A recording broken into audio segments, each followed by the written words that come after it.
বরানগর জায়গাটার নাম সকলেই জানে। কলকাতার উত্তরে মাইল দুয়েক গেলেই বরানগর। আজকাল শ্যামবাজার থেকে মোটর বাসে যাওয়া যায়, আগে যেতে হতো হেঁটে কিংবা শেয়ারের গাড়িতে।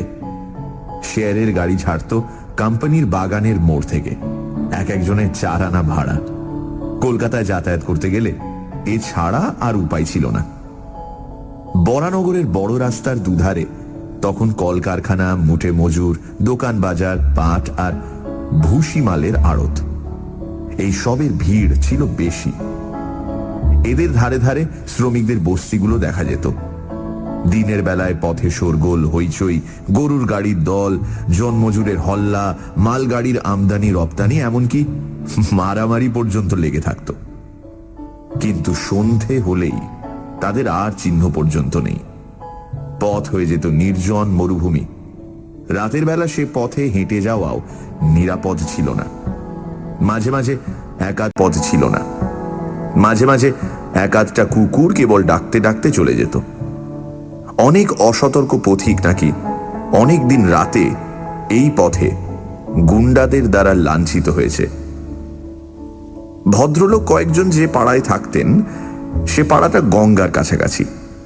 তারা স্টিমারে কলকাতায় আনাগোনা করতেন। সকালের দিকে বেরোতেন, আবার ফিরে আসতেন দিনের আলো থাকতে।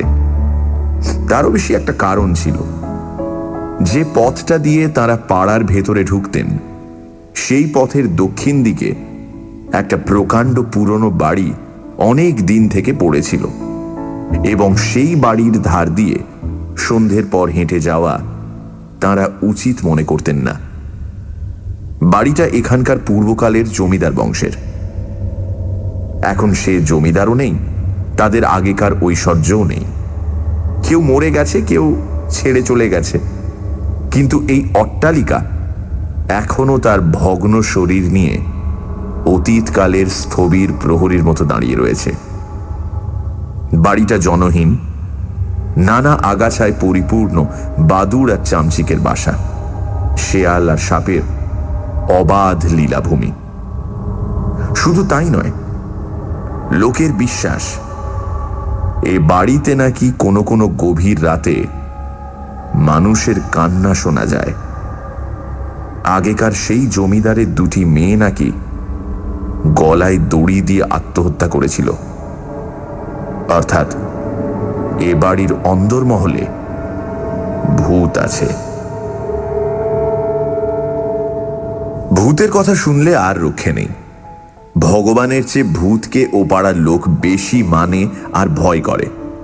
সুতরাং অন্ধকার হলে ও পথ দিয়ে আর কেউ হাঁটে না। কিন্তু চাটুর্যেদের জামাই এসব আজগুবি কথা হেসেই উড়িয়ে দিলেন। তিনি নতুন ডাক্তারি পাশ করেছেন। কুস্তি করা শরীর, বিশাল তার বুকের ছাতি। শিলং পাহাড় থেকে সেদিন একটা প্রকাণ্ড বাঘ শিকার করে এনেছেন। তার ভয়ানক সাহস। ভূত টুত তিনি গ্রাহ্য করেন না। বড়দিন উপলক্ষে তিনি শ্বশুর বাড়ি বেড়াতে এসেছেন। এ পাড়ার সকলের সঙ্গেই তার পরিচয় হয়েছে। সবাই তাকে ডাক্তার বলে ডাকে। ছেলে ছোকরাদের দলে তার নামডাক খুব। একদিন ভূতের বাড়ির আলোচনায় তিনি উৎসাহ নিয়ে বললেন, যদি একটা রাত আমি ও বাড়িতে কাটিয়ে আসতে পারি, তাহলে তোমরা আমাকে কি খাওয়াবে? ছেলেরা অবাক হয়ে বলল, একটা রাত? আপনি বলেন কি ডাক্তারবাবু?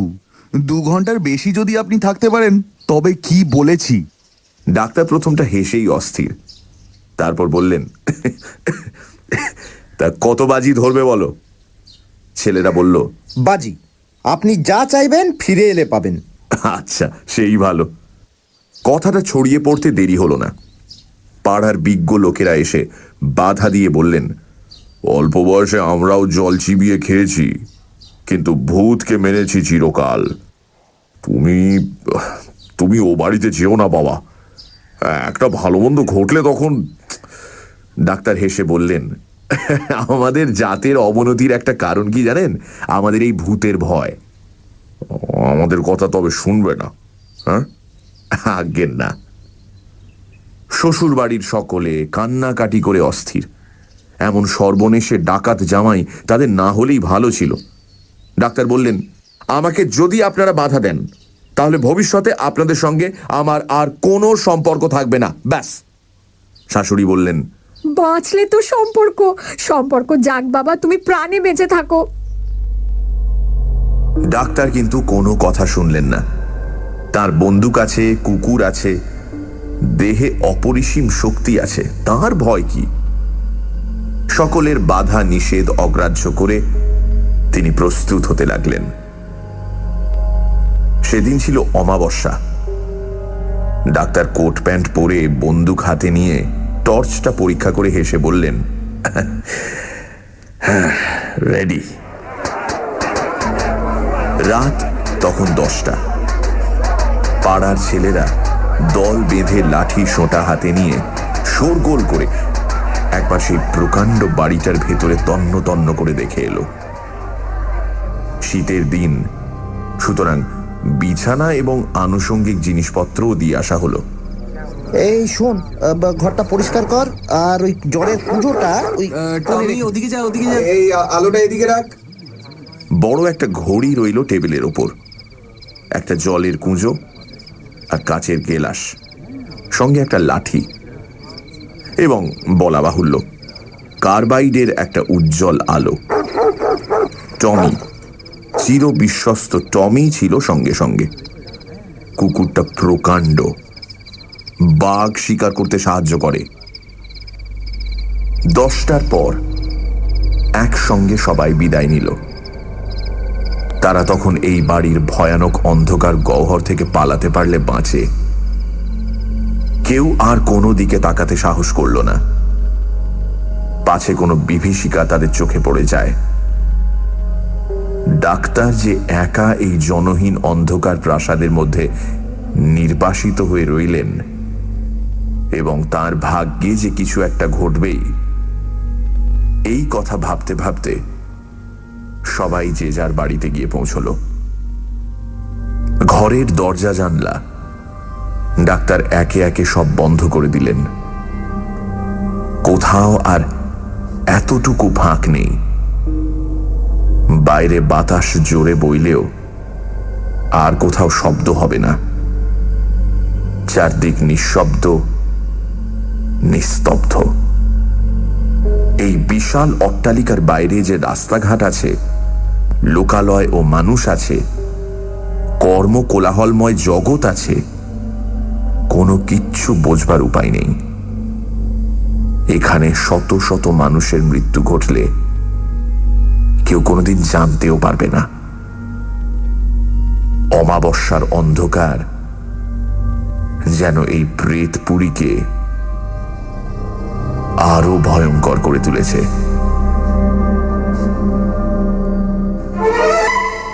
সানডে সাসপেন্স, শুধুমাত্র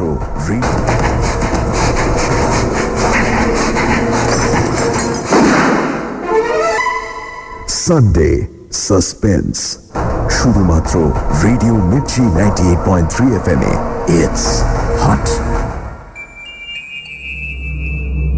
সানডে সাসপেন্সে আজ শুনছেন ডাক্তারের সাহস।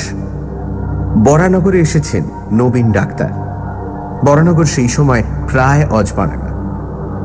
সেখানে একটা পুরনো বাড়ি ছিল, যা অনেক দিন ধরেই পরিত্যক্ত। ওই বাড়িতে নাকি ভূত আছে। ডাক্তার এসেছেন শ্বশুর বাড়ি, জেদ করলেন ওই বাড়িতেই রাত কাটাবেন। সবার বারণ সত্ত্বেও ডাক্তার তোড়জোড় করে ওই বাড়িতে গেলেন। তারপর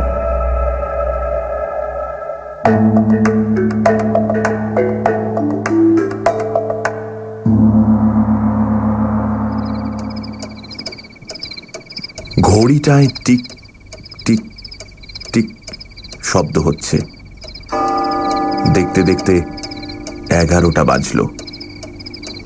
নিজের নিঃশ্বাসটা যে ইতিমধ্যে কখন ভারী হয়ে উঠেছে ডাক্তার নিজেও বুঝতে পারেননি। 5 জনে আগে থাকতে ভয় দেখিয়ে দিয়েছে, তাই এই দুর্বলতা। মনে হলো ঘড়িটায় যেন আরো একটু আস্তে শব্দ হলে ভালো হয়। ওটা ভয়ানক জীবন্ত, অবাধ্য। বিছানার উপর বসে ডাক্তার একবার এদিক ওদিক তাকালেন। দেয়ালগুলো জীর্ণ, তার গায়ে নানা রকম আঁকিবুকি কাটা, অনেকটা যেন মানুষের কঙ্কালের মতো। ডাক্তার চমকে ফিরে তাকালেন। না, কেউ নয়, বাতাসের শব্দ।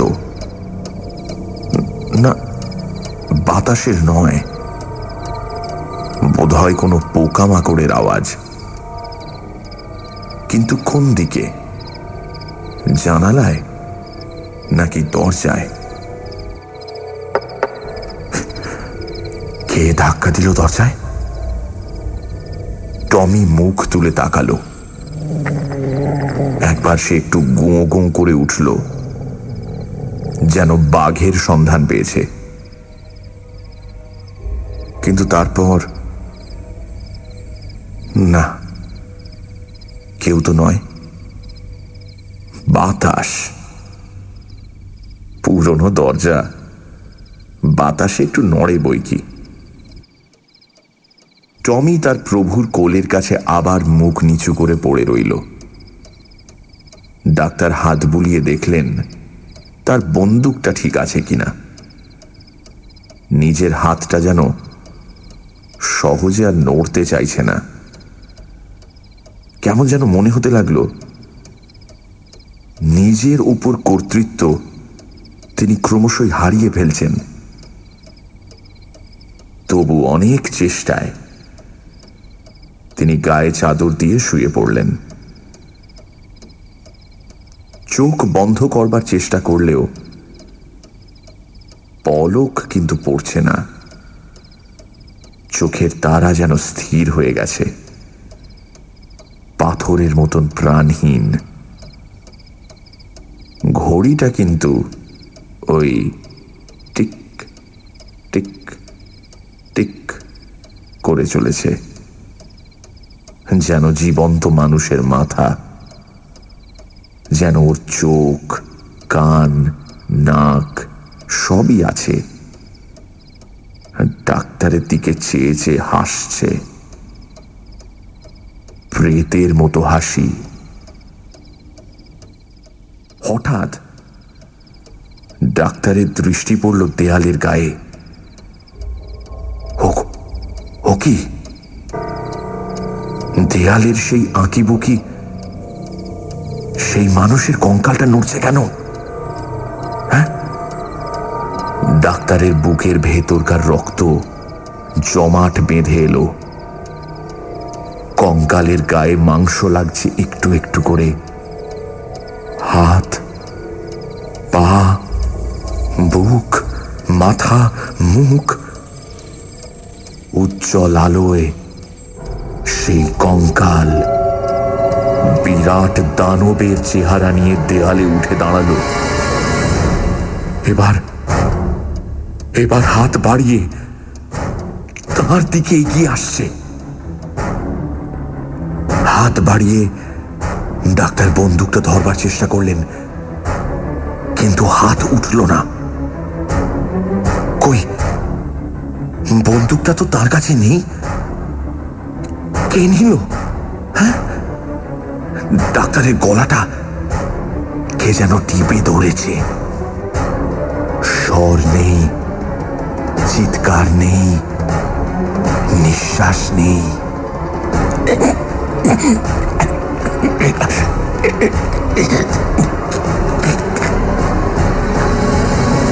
তিনি নড়বার চেষ্টা করলেন, কিন্তু সম্ভব হলো না।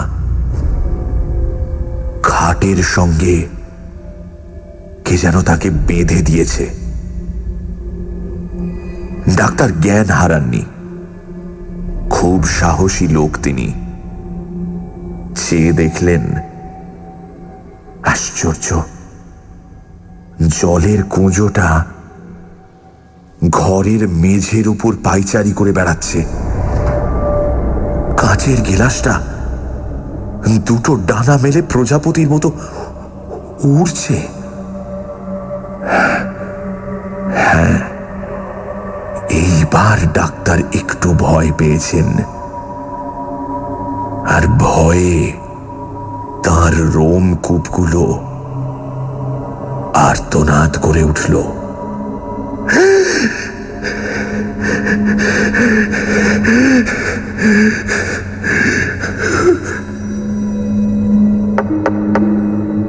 কিসের শব্দ? কই, টমি তো আর গো গো করে উঠল না। ডাক্তার প্রাণপণে টমির গায়ে একটা চিমটি কাটলেন, এত জোরে যে টমির গায়ের মাংস খানিকটা তাঁর আঙুলে ছিঁড়ে উঠে এলো। কিন্তু কই, টমি তো জাগলো না। তবে তবে বেঁচে আছে তো? টমি বেঁচে নেই, টমি বেঁচে নেই। তার নিঃশ্বাস পড়ছে না, তার সর্বশরীরে এক বিন্দু প্রাণ নেই। মরে সে কাঠের মতো পড়ে রয়েছে। এপাশে বন্দুক নেই, ওপাশে টমি নেই।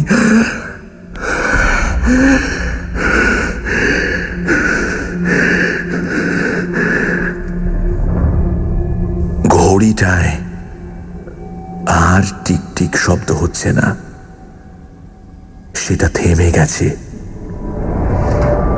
কে থামিয়ে দিল?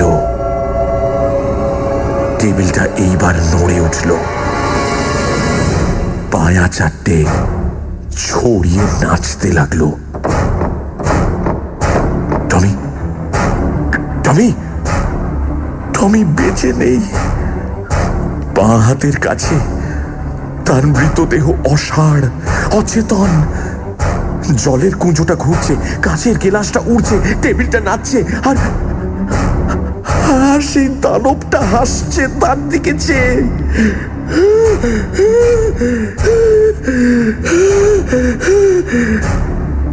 হঠাৎ সশব্দে দরজা জানালাগুলো খুলে গেল। ডাক্তার শিউরে উঠলেন। কারা ঢুকছে ঘরে? বড় বড় মাথা, ঝাঁকড়া ঝাঁকড়া চুল, পুঞ্জ পুঞ্জ অন্ধকারের মতন। মানুষ নয়, দানব নয়, এরা যেন আরো বিচিত্র। গভীর রাতের অন্ধকারে এরা এসেছে কঙ্কালটার সঙ্গে ষড়যন্ত্র করতে।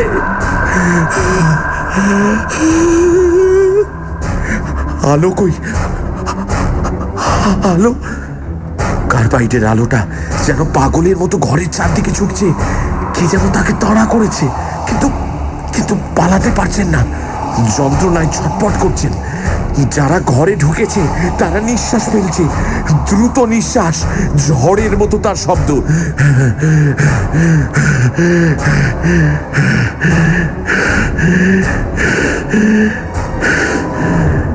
ডাক্তারের সর্বাঙ্গ হিম হয়ে এলো।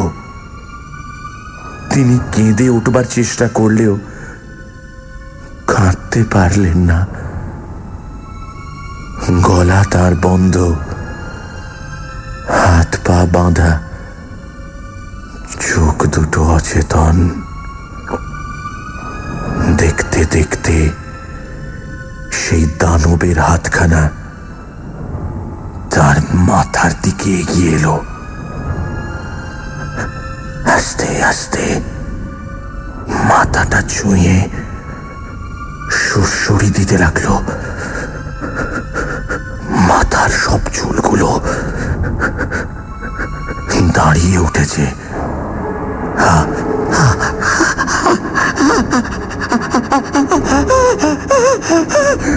খাটখানাকে নাড়ছে। ডাক্তার আবার চিৎকার করবার চেষ্টা করলেন, কিন্তু সেই হিংস্র প্রেতের দল তার বুকের ওপর চেপে বসেছে। তাকে নিয়ে শূন্যে উঠতে লাগলো। ডাক্তারের মাথাটা ঘুরছে। টমি, টমি, টমি মরে গেছে। কিন্তু হঠাৎ দেখা গেল টমির মুখটাও ওই দানবের মতো বদলে গেছে। টমি মুখ বের করে তার দিকে ভয়ঙ্কর দাঁত বের করে এগিয়ে আসছে। বিশ্বাসঘাতক, কিন্তু তোমার কাজ। টমি দানব এসে উঠল, ধারালো দাঁত দিয়ে ডাক্তারের পাঁজর কামড়ে ধরল।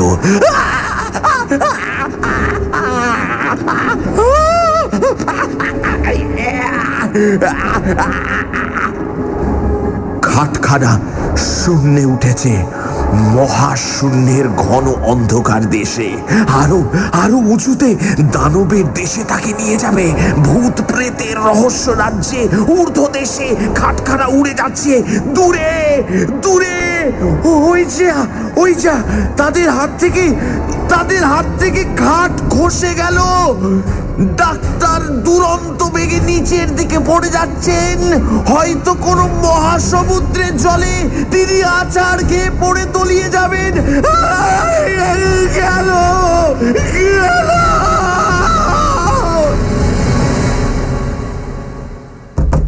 ডাক্তারবাবু, ও ডাক্তারবাবু, ডাক্তারবাবু, ও ডাক্তারবাবু। দরজায় ধাক্কা পড়তেই ডাক্তারের ঘুম ভাঙল।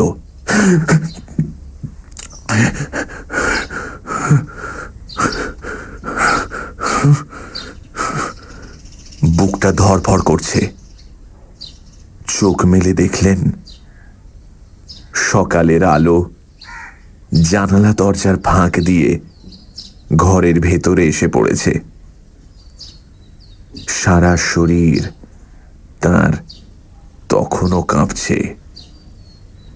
ডাক্তার চেয়ে দেখলেন সব ঠিক আছে।